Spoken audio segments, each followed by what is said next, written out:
Inclinemos nuestros rostros para orar. Padre Celestial, te damos gracias por el privilegio de encontrarnos aquí hoy para estudiar tu palabra. Pedimos, Señor, que esa palabra haga impacto en nuestras vidas. Ayúdanos, Señor, a confiar en el don de profecía que tú has concedido a tu pueblo para estos últimos días. Te damos gracias por estar con nosotros y por responder nuestra oración, porque te lo pedimos en el precioso nombre de tu Hijo, Cristo Jesús. Amén. El título de nuestro tema de hoy es La precisión del don profético. Y me estoy refiriendo específicamente al don profético de los últimos días manifestado en la persona de Elena White.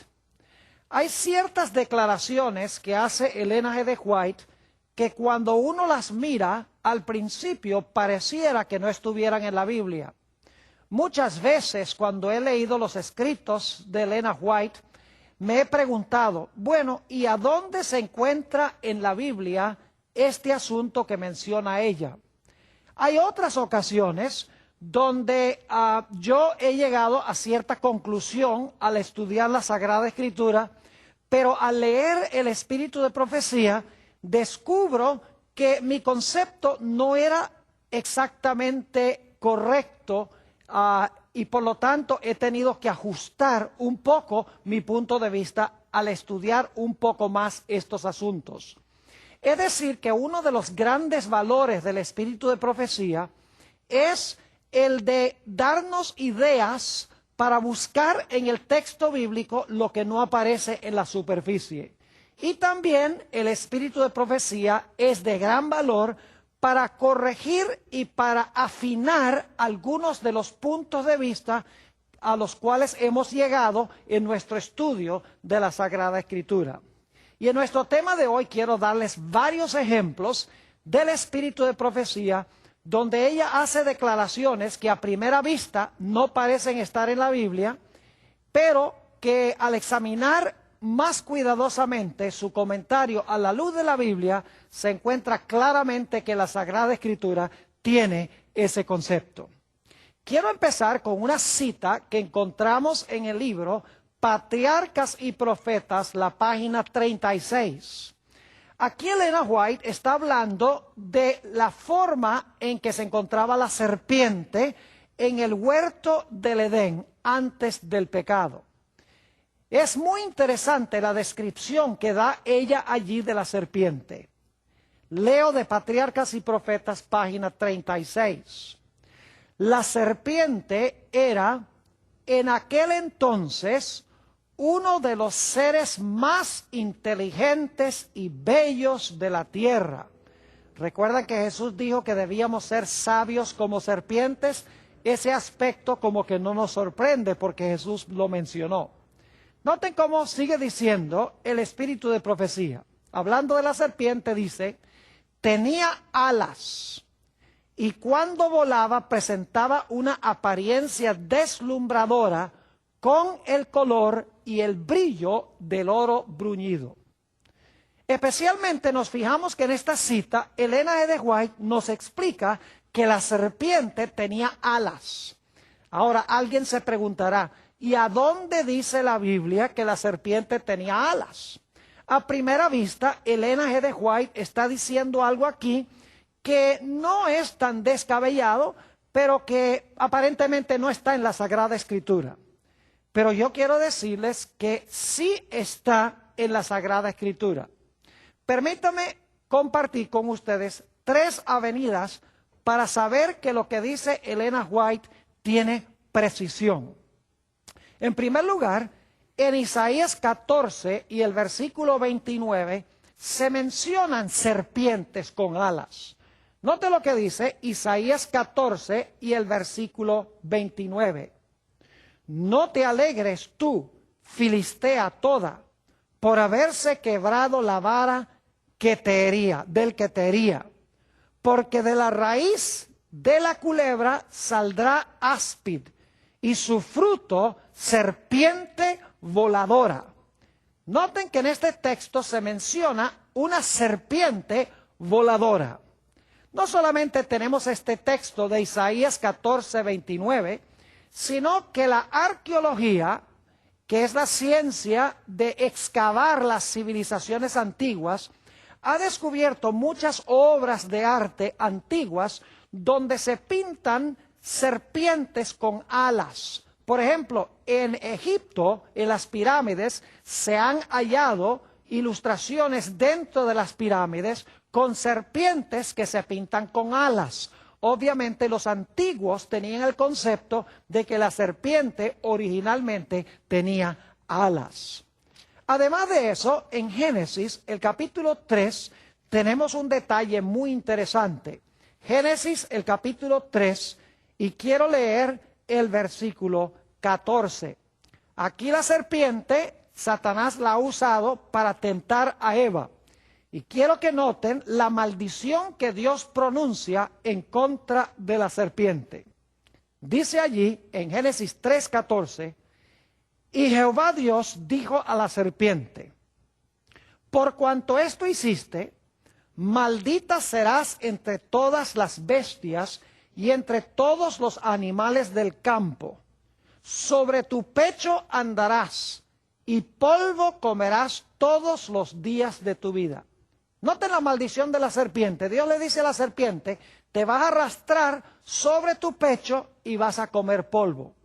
Eso no hubiera sido ninguna maldición si la serpiente antes de esto ya se estaba arrastrando y ya estaba comiendo polvo. Esto claramente indica que la serpiente antes del pecado no se arrastraba ni comía polvo. Es una indicación clara de que la serpiente volaba. Es decir, que lo que dice Elena G. de White tiene perfecto sentido y está en perfecta armonía con la arqueología y con la Sagrada Escritura. Ahora vayamos a otro ejemplo del espíritu de profecía.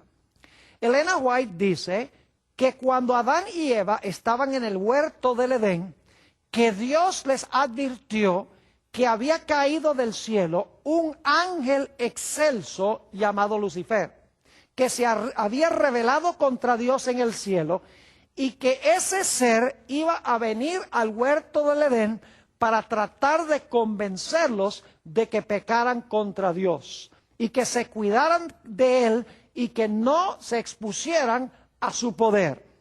Quiero leerles esa cita, se encuentra en el libro Primeros Escritos, la página 147. Dice lo siguiente Elena White: los santos ángeles visitaban a menudo el huerto y daban instrucciones a Adán y Eva acerca de sus ocupaciones y también les instruyeron acerca de la rebelión y la caída de Satanás.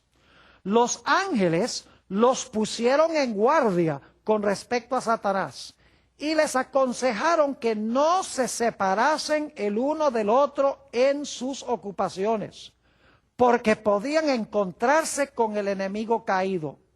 Los ángeles les recomendaron también que siguiesen estrictamente las indicaciones que Dios les había dado, pues únicamente en la obediencia perfecta podían tener seguridad. Si obraban así, el enemigo caído no tendría poder contra ellos.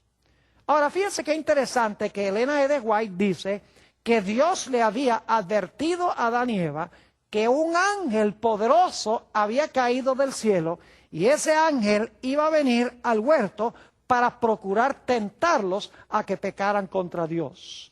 Alguno dirá, bueno, ¿y dónde dice la Biblia que Dios le había advertido a Adán y Eva de que había caído un ángel excelso del cielo? Bueno, la Biblia no lo dice explícitamente, pero si usamos un poco el cerebro que Dios nos ha dado, nos vamos a dar cuenta que implícitamente en la Sagrada Escritura podemos deducir de que lo que dice Elena G. de White en cuanto a la advertencia de Dios es absolutamente cierto. Quiero que noten en 2 de Corintios, el capítulo 11 y el versículo 14, un dato muy interesante en cuanto al poder que tiene Satanás. Segunda de Corintios, el capítulo 11 y el versículo 14. Nos dice algo muy interesante en cuanto al poder de Satanás. Dice allí, y no es maravilla, porque el mismo Satanás se disfraza como ángel de luz. Fíjense que aquí dice que Satanás se puede disfrazar y presentar como un ángel de luz. Inmediatamente nos preguntamos, ¿por qué razón es que Satanás no se presentó a Eva como un ángel excelso, un ángel glorioso, un ángel de luz? Podría haberlo hecho. ¿Por qué Satanás sintió el deseo y la necesidad de usar a una serpiente para él permanecer escondido, para que no pudiera saber Eva que él era un ángel excelso?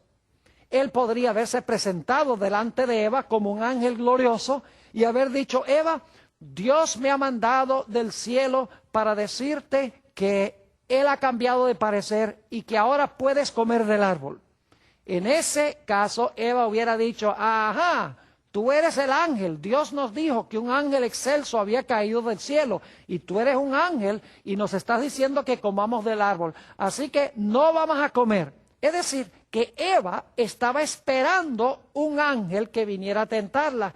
No contaba con la astucia de Satanás de no presentarse como ángel de luz, sino usar el medio de una serpiente ocultando su verdadera naturaleza. Es decir, que lo que dice Elena G. de White tiene perfecto sentido. Otro dato que da Elena G. de White tiene que ver con el huerto del Edén. Es interesante que ella afirma que el huerto del Edén era en realidad un pedacito del cielo plantado en la tierra. Es decir, que no era parte de la creación original de Dios de este mundo, sino que Dios esa porción de la tierra la tomó del cielo y la trasplantó acá. Dice ella también que antes del diluvio, el huerto del Edén fue llevado de regreso al cielo. Ahora, ¿cómo podemos nosotros encontrar bíblicamente una corroboración de lo que dice Elena G. de White? Permítame primero leerles la cita y entonces vamos a ir después a lo que dice la Sagrada Escritura. La cita se encuentra en Patriarcas y Profetas, páginas 46 y 47. Esto es lo que dice Elena White.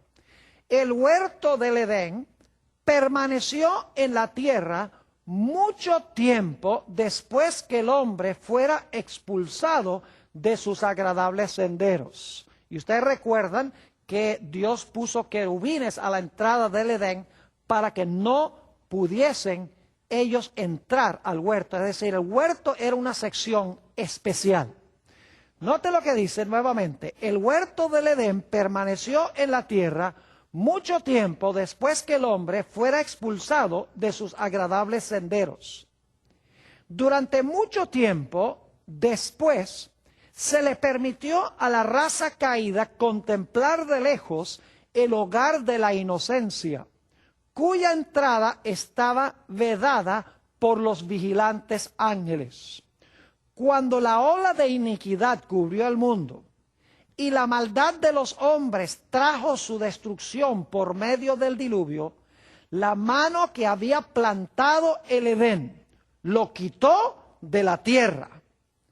Es decir, lo llevó al cielo, lo quitó de la tierra.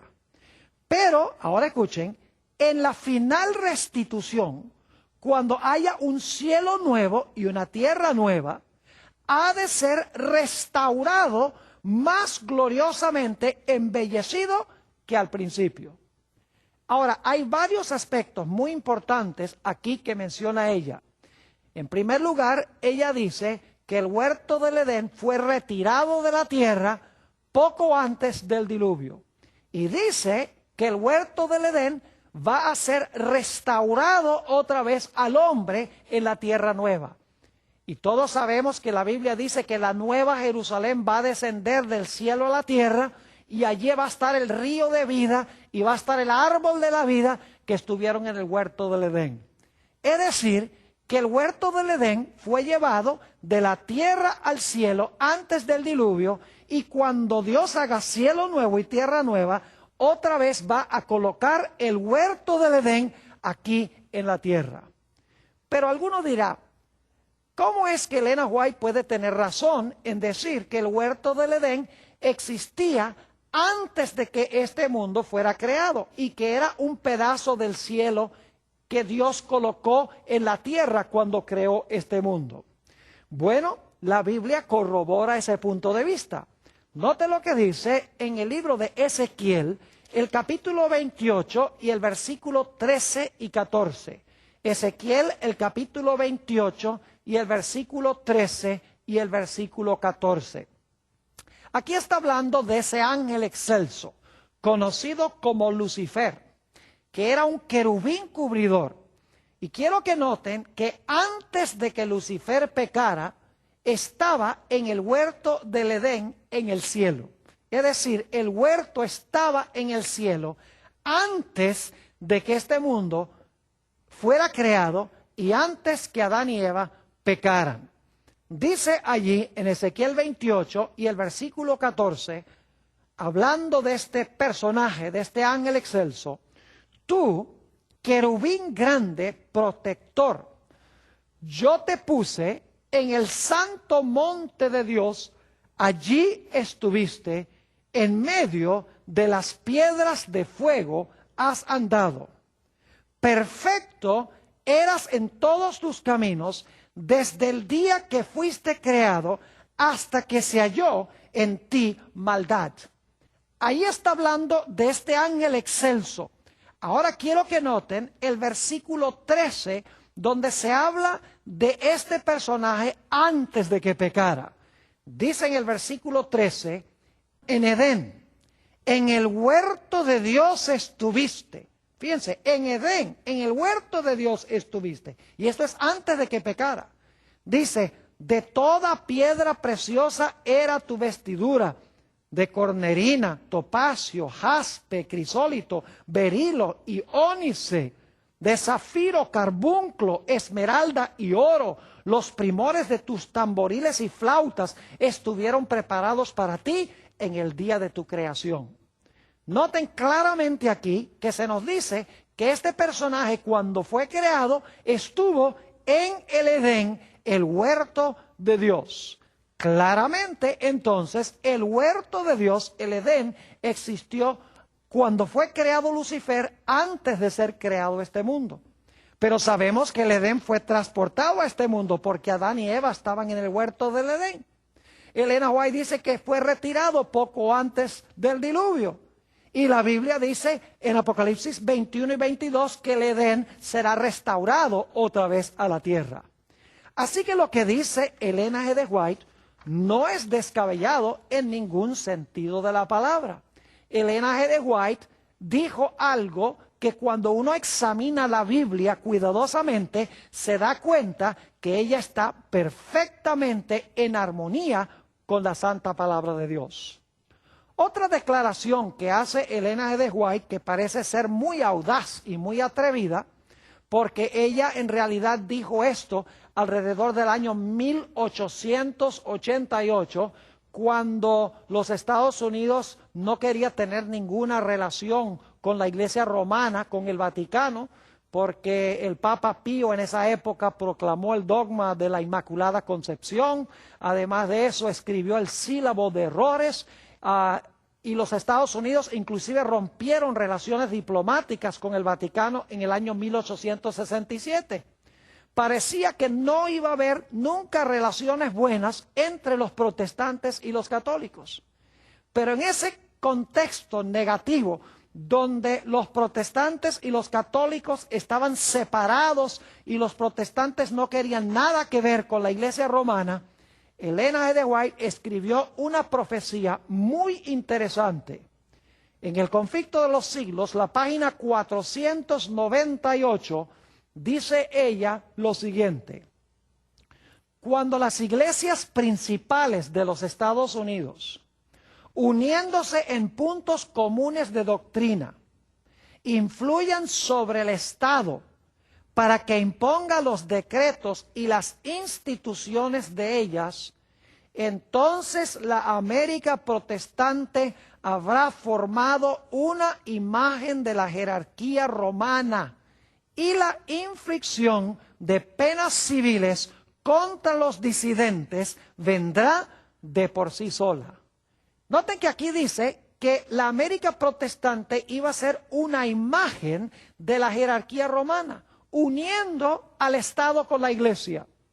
Solamente tenemos que mirar hoy en las noticias para ver cómo se está cumpliendo esta predicción que parecía ser descabellada en los tiempos de Elena G. de White.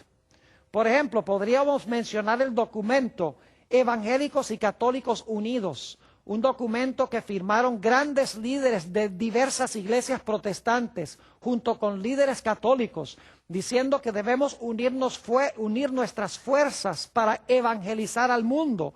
Y también decían que no debemos hacer proselitismo una iglesia con otra, sino que debemos evangelizar a aquellas personas que no conocen al Señor Jesucristo. Interesante que los evangélicos y los católicos hayan firmado este documento en 1994 de unir sus fuerzas. ¿Y qué podríamos decir de la declaración conjunta entre luteranos y católicos sobre la justificación por la fe? En el año 1517, Martín Lutero dio inicio a lo que se conoce como la Reforma Protestante. Cuando él clavó sus 95 tesis sobre la catedral en Wittenberg, comenzó oficialmente, según la mayoría de los historiadores, la Reforma Protestante. Y claro, Martín Lutero fue el fundador de la Iglesia Luterana. Pero lo interesante es que en el año 1999, los luteranos y los católicos firmaron una declaración conjunta sobre la justificación por la fe. Dijeron que en realidad los problemas que existían en los tiempos de Lutero habían sido problemas de mal entendimiento, problemas de semántica, pero que básicamente los luteranos y los católicos están de acuerdo sobre la gran doctrina de la justificación por la fe. ¿Y qué podríamos decir en años recientes? La cooperación entre los protestantes y los católicos en asuntos de naturaleza social. Por ejemplo, uniéndose los católicos y los protestantes, promoviendo la oración en las escuelas públicas, levantándose en contra del aborto y también levantándose en contra del matrimonio entre homosexuales. Ahora, yo quiero dejar muy claro que la Biblia dice que debemos salvaguardar la vida de los bebés. Yo estoy opuesto al aborto y también estoy opuesto al matrimonio entre personas del mismo sexo. Pero es interesante que estas causas sociales han unido a los católicos y a los protestantes en un mismo campamento y los han llevado a influir sobre el Estado para que el Estado imponga el matrimonio entre un hombre y una mujer y para que el Estado prohíba el aborto. Es decir, que lo que parecía imposible en 1888, cuando escribió Elena G. de White este asunto, se está cumpliendo delante de nuestros ojos hoy en día. Ahora vamos a otra cosa que menciona Elena G. de White. Elena White explica que antes de que Jesús venga, Él va a clausurar su trabajo en el santuario celestial. Y ella dice que cuando clausure su obra intercesora en el santuario celestial, Jesús va a cambiarse sus vestiduras sacerdotales y se va a ataviar con sus vestiduras reales. Es decir, se va a vestir como rey. Quiero leerles las dos citas que menciona Elena G. de White y entonces vamos a ver si lo que ella dice cuadra con la Sagrada Escritura. La primera cita la encontramos en el Conflicto de los Siglos, las páginas 671 y página 672. Dice ella lo siguiente: cuando Él abandone el santuario, las tinieblas envolverán a los habitantes de la tierra. Durante ese tiempo terrible, los justos deben vivir sin intercesor a la vista del Dios Santo. Es decir, que durante la gran tribulación, dice Elena G. de White, que el pueblo de Dios tendrá que vivir sin intercesor. Ahora, ella explica que el pueblo de Dios tendrá un protector. Dios los protegerá, porque si no, no sobreviviría nadie. Pero ella explica que no va a haber nadie para interceder por el pecado durante el tiempo de angustia, entre cuando se cierra la puerta de la oportunidad y cuando Cristo venga en las nubes del cielo. Dice, los justos deben vivir sin intercesor a la vista del Dios Santo. También dice en el libro La historia de la redención, página 424, lo siguiente: entonces vi a Jesús, que se despojaba de sus vestiduras sacerdotales y se revestía de sus mantos reales. Llevaba en la cabeza muchas coronas, una corona dentro de otra. Rodeado de la hueste angélica, dejó el cielo. Fíjense que ella dice que Jesús se va a cambiar sus vestiduras sacerdotales a sus vestiduras reales cuando se cierre la puerta de la gracia para el mundo. Y alguien podría decir, Pastor Bor, ¿a dónde dice la Biblia una cosa tal? Nuevamente, si investigamos la Biblia con cuidado y usamos un poquito el sentido común y la capacidad de razonar que nos ha dado Dios, nos damos cuenta que lo que dice Elena G. de White tiene perfecto sentido bíblico. Note lo que dice en el libro de Hebreos, el capítulo 8 y los versículos 1 y 2. Hebreos, el capítulo 8 y el versículo 1 y 2. Aquí se nos describe lo que está haciendo Jesús ahora en el santuario celestial. Dice allí, ahora bien, el punto principal de lo que venimos diciendo es que tenemos tal sumo sacerdote, el cual se sentó a la diestra del trono de la majestad en los cielos, ministro del santuario y de aquel verdadero tabernáculo que levantó el Señor y no el hombre. Fíjense, aquí se nos dice que Jesús es ahora nuestro sumo sacerdote que está a la diestra de Dios y que está ministrando en el santuario. Tiene que ser entonces que si Jesús es nuestro sumo sacerdote, debe estar ahora vestido como se vestía el sumo sacerdote en el Antiguo Testamento cuando hacía su obra intercesora en el santuario. Ahora, lo interesante es que la Biblia nos explica que cuando Jesús regrese a esta tierra, ya no va a estar vestido como sacerdote, sino que va a estar vestido como rey. Vamos a leerlo en Apocalipsis 19 y el versículo 11. Entonces vi el cielo abierto, y he aquí un caballo blanco, y el que lo montaba se llamaba Fiel y Verdadero, y con justicia juzga y pelea. Sus ojos eran como llama de fuego, y había en su cabeza muchas diademas, y tenía un nombre escrito que ninguno conocía, sino él mismo. Estaba vestido de una ropa teñida en sangre, y su nombre es el Verbo de Dios. Y los ejércitos celestiales, vestidos de lino finísimo, blanco y limpio, le seguían en caballos blancos. De su boca sale una espada aguda para herir con ella a las naciones. Y él las regirá con vara de hierro, y él pisa el lagar del vino del furor y de la ira del Dios Todopoderoso. Y luego quiero que noten cómo viene vestido Jesús en su segunda venida. Dice el versículo 16, y en su vestidura y en su muslo tiene escrito este nombre: Rey de Reyes y Señor de Señores. Es decir, que Jesús, cuando regresa a este mundo, viene vestido como rey.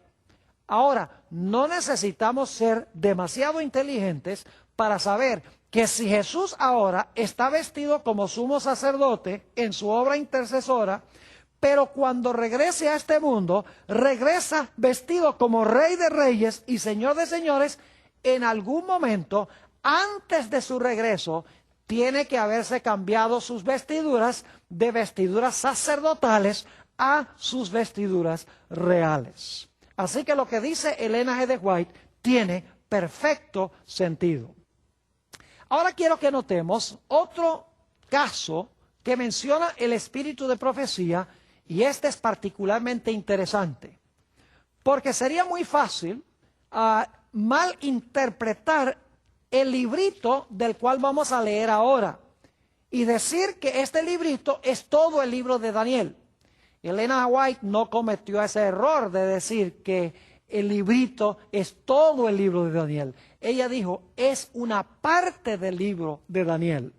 Noten Daniel, el capítulo 12 y el versículo 4. Dice, pero tú, Daniel, cierra las palabras y sella el libro hasta el tiempo del fin. Muchos correrán de aquí para allá y la ciencia se aumentará. Noten que aquí se habla de un librito que en los días de Daniel se iba a sellar. Es decir, nadie iba a comprender el mensaje de ese libro. Pero en el tiempo del fin dice que el libro iba a ser desellado y la gente iba a entender el libro. Ahora, sería muy fácil para la gente decir, bueno, el libro que se selló en el tiempo de Daniel fue el libro de Daniel, y en el tiempo del fin, pues, el libro de Daniel es el que se abre para que la gente lo pueda entender. Elena White demostró, y voy a leer dos citas, que este librito, no es todo el libro de Daniel, sino que es Daniel 8 hasta Daniel el capítulo 12. ¡Qué precisión tan extraordinaria! La mayoría de los eruditos dicen que el librito que se selló fue todo el libro de Daniel. Yo podría leerles una cita de algunos de los padres eclesiásticos de los primeros siglos, por ejemplo San Hipólito, y ellos entendían muy bien Daniel 1 al 7. Es decir, Hipólito explicó bien Daniel 2, la estatua y las bestias de Daniel 7, lo explicó claramente, se entendía, no estaba sellado hasta el tiempo del fin. Pero la porción del libro que tiene que ver con los 2300 días y la purificación del santuario iba a estar sellado hasta el tiempo del fin. Noten lo que dice Elena White en el libro Hechos de los Apóstoles, página 467. Dice lo siguiente: en el Apocalipsis, todos los libros de la Biblia se encuentran y terminan. En él está el complemento del libro de Daniel.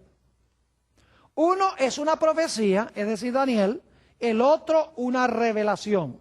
Y ahora viene la parte clave. El libro que fue sellado no fue el Apocalipsis, sino aquella porción de la profecía de Daniel, fíjense, no todo Daniel, la porción de la profecía de Daniel que se refiere a los últimos días. El ángel ordenó, tú empero, Daniel, cierra las palabras y sella el libro hasta el tiempo del fin. En otra cita que encontramos en el libro, El conflicto de los siglos, página 405, encontramos esta declaración donde ella muestra la misma precisión. Las profecías presentan una sucesión de acontecimientos que llevan al comienzo del juicio. Esto es particularmente cierto del libro de Daniel. Ahora escuchen bien. Pero la parte de su profecía, ¿notan eso? Pero la parte de su profecía que se refería a los últimos días, debía Daniel cerrarla y sellarla hasta el tiempo del fin. Un mensaje relativo al juicio, basado en el cumplimiento de estas profecías, no podía ser proclamado antes de que llegásemos a aquel tiempo.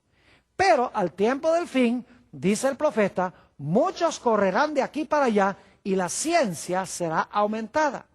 Lo que ella está diciendo es que hasta que no llegáramos al tiempo del fin, no se iba a entender el mensaje del juicio, el mensaje de la purificación del santuario, Daniel 8:14, o el mensaje del primer ángel, la hora de su juicio ha llegado.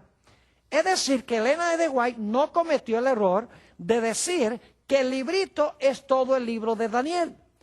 Ella fue muy precisa en decir que era la porción de Daniel que tenía que ver con el tiempo del fin. Una precisión extraordinaria. Otro aspecto que encontramos aquí en Daniel, el capítulo 12 y el versículo 4, tiene que ver especialmente con la última parte del versículo. Hemos notado que Daniel 12:4 dice, pero tú, Daniel, cierra las palabras y sella el libro hasta el tiempo del fin. Muchos correrán de aquí para allá y la ciencia se aumentará. Es decir, el libro iba a estar sellado hasta el tiempo del fin. Pero dice que en el tiempo del fin, muchos iban a correr de aquí para allá y la ciencia se iba a aumentar. Pues saben ustedes que la mayoría, inclusive de los evangelistas de la iglesia adventista, dicen aquí que el correr de aquí para allá significa que se iban a aumentar grandemente las vías de transporte aéreo y de transporte por trenes y por automóviles, etcétera, y que el aumento de la ciencia tiene que ver con el gran aumento científico hoy en día. Pero en realidad, Elena G. White nunca cayó en ese error. Ella sabía que el correr de aquí para allá y que el aumento de la ciencia tenía que ver no con la tecnología moderna, no tenía que ver con las vías de transporte, sino que tenía que ver con la gente correr de aquí para allá buscando conocimiento de las profecías, y el aumento de la ciencia era el aumento de la ciencia o del conocimiento del libro de Daniel cuando el libro de Daniel fuese desellado. Permítame leerles una cita del Espíritu de Profecía que dice exactamente esto. Conflicto de los Siglos, página 405. Dice Elena G. White, pero desde 1798, que dicho sea de paso, comienza el tiempo del fin en 1798, pero desde 1798 el libro de Daniel ha sido desellado. Y ahora escuchen bien, la ciencia de las profecías ha aumentado. Noten, la ciencia de las profecías ha aumentado. No el descubrimiento científico, sino de las profecías. Y dice, y muchos han proclamado el solemne mensaje del juicio cercano. Dicho sea de paso, esta idea de correr de aquí para allá es un modismo que encontramos en la Sagrada Escritura en el libro de Amós. Les invito a ir conmigo a Amós, el capítulo 8, y voy a leer el versículo 11 y el versículo 12. Dice aquí, he aquí vienen días, dice Jehová el Señor, en los cuales enviaré hambre a la tierra, no hambre de pan, ni sed de agua, sino de oír la palabra de Jehová. E irán errantes de mar a mar. Fíjense, irán de aquí para allá. Es el mismo modismo de Daniel 12:4. E irán errantes de mar a mar. Desde el norte hasta el oriente discurrirán, buscando palabra de Jehová, y no la hallarán. Es decir, lo que la gente iba a buscar en el tiempo del fin era un conocimiento de las profecías de Daniel. Elena White lo tenía correcto, mientras que la mayoría de los intérpretes hoy en día, aún dentro de nuestra propia iglesia, no tienen esta precisión extraordinaria. Dicho sea de paso, después de 1798 hasta 1844, se levantó un movimiento conocido como el movimiento milerita, y el mensaje central de los mileritas se encontraba en dos versículos, Daniel 8:14, hasta 2300 días y el santuario será purificado, y el mensaje del primer ángel de Apocalipsis 14, temed a Dios y dadle gloria, porque la hora de su juicio ha llegado. Es decir, este fue el gran despertar en el estudio del libro de Daniel. Muchos corrían de aquí para allá buscando el conocimiento de las profecías. Ahora me gustaría ir a otro punto muy interesante que menciona Elena G. de White. En el libro de Apocalipsis, el capítulo 4, tenemos lo que es la inauguración de Cristo en su ministerio terrenal celestial cuando ascendió al cielo. Apocalipsis, el capítulo 4, y quiero leer el versículo 2, y luego vamos a leer el versículo 4, el versículo 6, y luego el capítulo 5 y el versículo 6. Apocalipsis 4:2 dice: y al instante estaba yo en el Espíritu, y he aquí un trono establecido en el cielo, y en el trono uno sentado. Ustedes pueden leer Apocalipsis 4 y 5 y van a encontrar que nunca estos capítulos identifican al que estaba sentado sobre el trono. Sencillamente dice que había uno sentado en el trono. Claro, cuando uno lo analiza con cuidado, uno se va a dar cuenta que el que estaba sentado sobre el trono es Dios el Padre. Pero el texto no lo dice. Luego, en el versículo 4, se habla de un grupo de personas que están alrededor del trono. Dice en el versículo 4, y alrededor del trono había 24 tronos, y vi sentados en los tronos a 24 ancianos, vestidos de ropas blancas, con coronas de oro en sus cabezas. Fíjense que la Biblia dice que hay 24 ancianos allí alrededor del trono. Apocalipsis 4 y 5 no identifica quiénes son esos 24 ancianos. Sencillamente se presenta este grupo con terminología simbólica. Luego notamos en el versículo 6 que en medio del trono hay otro grupo. Dice en el versículo 6, y delante del trono había como un mar de vidrio semejante al cristal. Y junto al trono y alrededor del trono, 4 seres vivientes llenos de ojos delante y detrás. Así que notamos que aquí tenemos a uno sentado en el trono, no se identifica. Tenemos mencionados 24 ancianos que no se identifican. Y tenemos 4 seres vivientes que aquí no se identifican, pero que en Isaías 6 se identifican como serafines, porque Apocalipsis 4 menciona que tienen 6 alas. Y en Isaías 6 se mencionan ángeles que tienen 6 alas y se llaman serafines. Pero aquí en Apocalipsis 4 no se identifican. Y luego notamos en el capítulo 5 y el versículo 6 que se presenta allí un cordero como inmolado. Dice allí en el versículo 6, y miré y vi que en medio del trono y de los 4 seres vivientes y en medio de los ancianos estaba en pie un cordero como inmolado, que tenía 7 cuernos y 7 ojos, los cuales son los 7 espíritus de Dios enviados por toda la tierra. ¡Qué interesante! Ni siquiera se identifica quién es el cordero como inmolado. Claro, nosotros sabemos que es Jesús. Pero ni en el capítulo 4 ni en el capítulo 5 se menciona ni siquiera el nombre de Jesús. Es decir, que los personajes en este capítulo no se identifican. Lo interesante es que Elena G. de White, cuando interpreta esta terminología, identifica los seres que se encontraban allí. Noten esta cita impresionante del deseado de todas las gentes, página 773.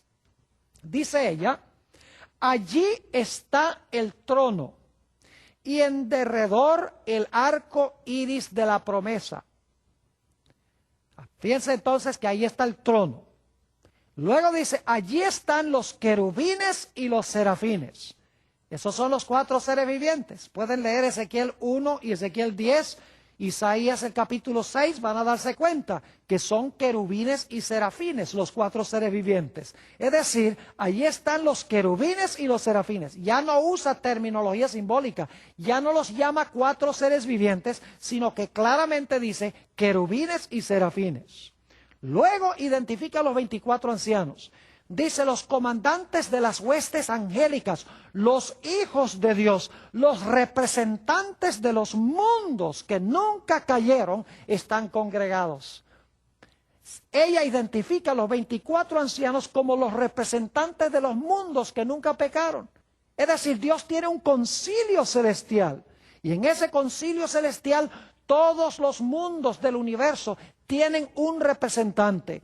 El representante de la tierra originalmente era Adán, pero Adán le cedió su trono a Satanás y por lo menos hasta que Cristo murió, Satanás reclamaba este mundo como suyo, era un usurpador. Pero Jesús en la cruz le quitó el reino al príncipe de este mundo y ahora Jesús representa a esta tierra. Ahora, ¿quién es el que estaba sentado sobre el trono y quién es el cordero como inmolado? Sigue diciendo Elena White, entra, está hablando de Jesús, entra a la presencia de su Padre. Fíjense, el que está en el trono, dice ella, es el Padre. Y el que entra es Jesús.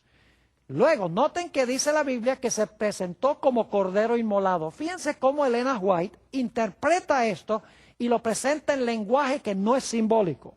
Dice, señala su cabeza herida, su costado traspasado, sus pies lacerados, alza sus manos que llevan la señal de los clavos. Es decir, ella está presentando a Jesús con las heridas en su cuerpo. Apocalipsis lo presenta simbólicamente como un cordero, como si hubiese sido inmolado. Elena G. White no presenta esto simbólicamente, sino que lo identifica como Jesús mostrando las heridas en su cuerpo. Es decir, que Elena G. White interpreta este pasaje de una forma clara, de una forma sencilla, no con lenguaje simbólico, sino con lenguaje literal, ordinario de todos los días. Ahora quisiera darles un último ejemplo de la precisión extraordinaria que tiene el espíritu de profecía. La sierva de Dios, Elena G. White, en el libro Patriarcas y Profetas, la página 28, tiene una declaración muy interesante. Y antes de leerles esta declaración, quiero decirles que por muchos años yo me preguntaba por qué Dios no le había dado a Adán y Eva un mandato directo de guardar el sábado. Algunos hoy en día inclusive usan el argumento, dicen, bueno, en Génesis no dice que Dios le mandó a Adán y Eva que guardaran ese primer sábado, así que en realidad el sábado no fue establecido en el Edén porque la Biblia dice que Dios fue el que descansó. Y tienen razón hasta cierto punto de que en el huerto del Edén no se da ningún mandato de que Adán y Eva guarden el sábado, por lo menos ese primer sábado de la historia. Pero tenemos que mirar este asunto con un poco más de cuidado. Note lo que dice Elena White en Patriarcas y Profetas, página 28. Dice, después de descansar el séptimo día, Dios lo santificó.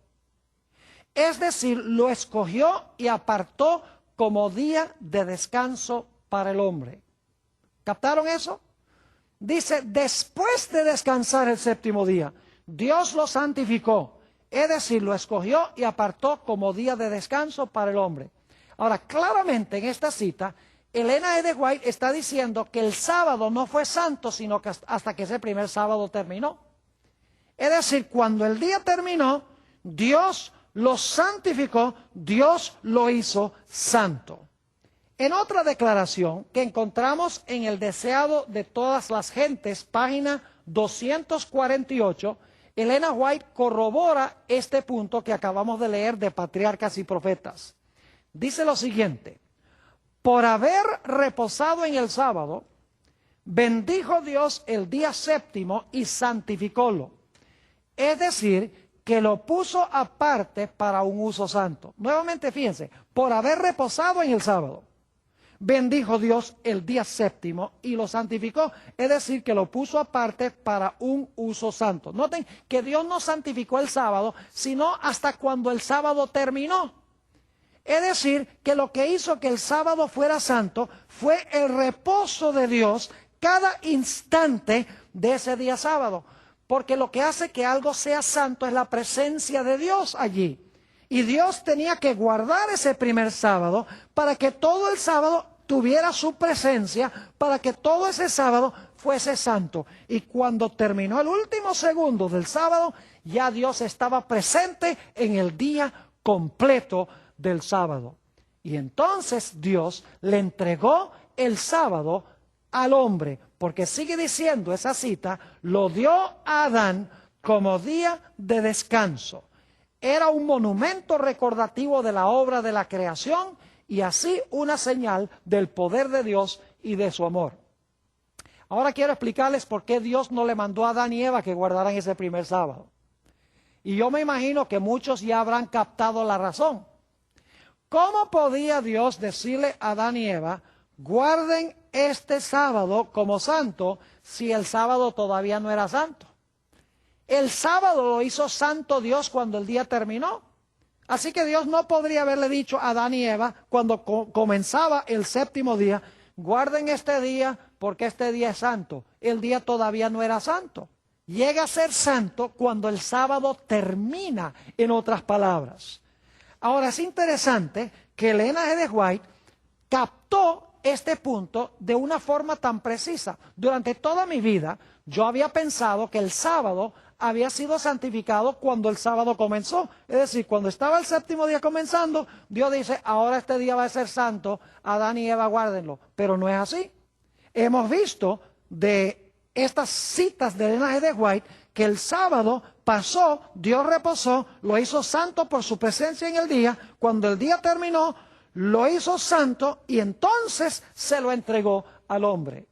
Dicho sea de paso, está muy claro que Dios no podría haberle mandado a Adán y Eva que guardaran ese primer sábado. Es decir, el cuarto mandamiento de la ley de Dios no se aplicaba a Adán y Eva ese primer sábado, sino a partir del segundo sábado de la historia. Y alguno dice, pastor, ¿cómo es eso? Permítame explicarles.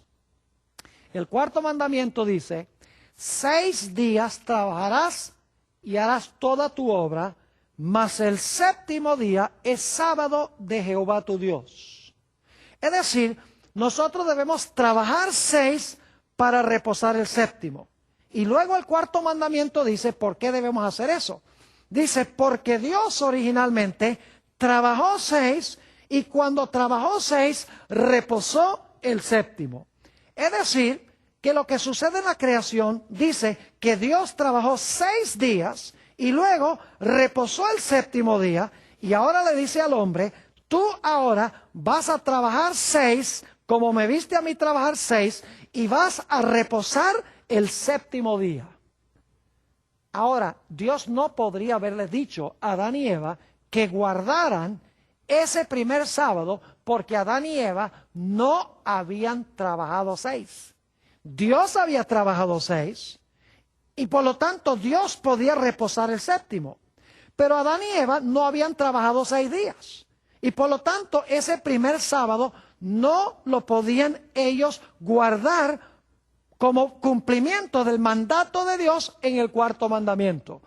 Ahora, después que Dios reposó el séptimo día y lo hizo santo, entonces Dios le dice a Adán, ahora Adán y Eva, yo quiero que ustedes mañana salgan y trabajen 6 días y cuando termine el sexto día, reposen el séptimo, como me vieron a mí reposar el séptimo día después de 6 días de trabajo. Ahora, la pregunta clave es, ¿tenía Elena G. de White razón cuando dijo que el sábado fue apartado por Dios como santo solamente cuando el día terminó? Saben que yo he leído montones de libros sobre el sábado. Nunca en ningún libro he conseguido este concepto de que Dios santificó el sábado cuando el día terminó.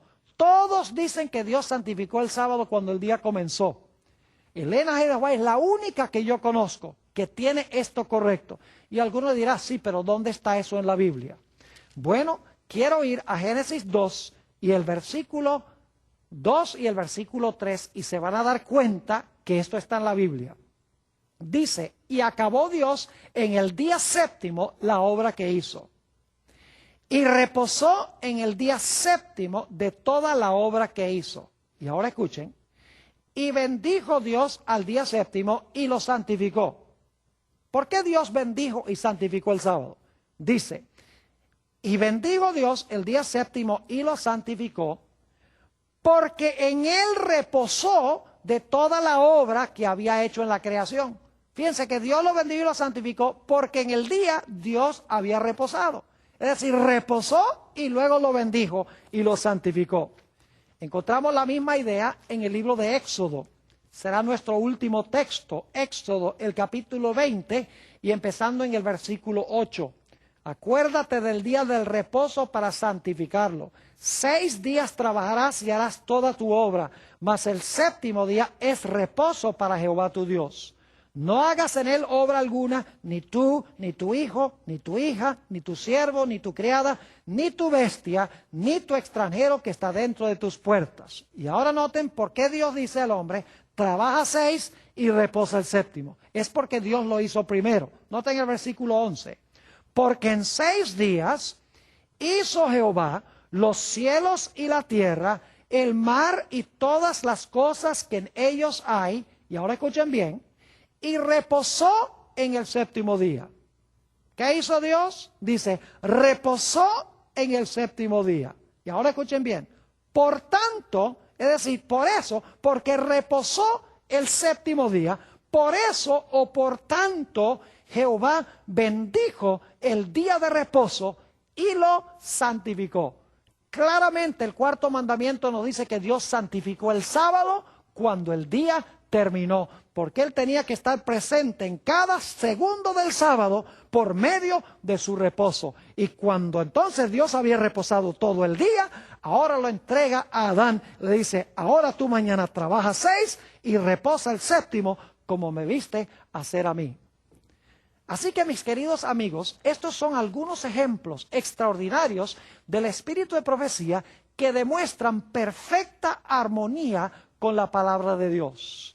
Hay muchísimos ejemplos más, pero creo que hemos demostrado que en estos escritos hay más que sabiduría humana. Y Dios quiere que los estudiemos para que podamos recibir una gran bendición en nuestra vida intelectual y en nuestra vida espiritual.